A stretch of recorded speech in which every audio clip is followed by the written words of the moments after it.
बायको, बोला ना. आज बाप्पांसाठी स्पेशल काय आहे? मस्त अशी उकडीचे मोदक.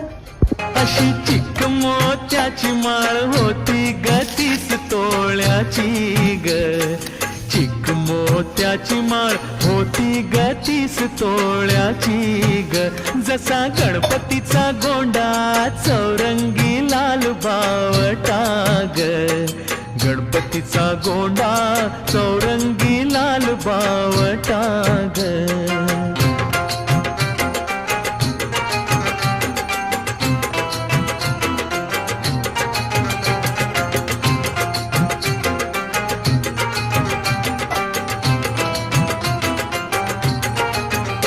या चिकमाळेला रेशमी मौशार दोराग. या चिकमाळेला रेशमी मौशार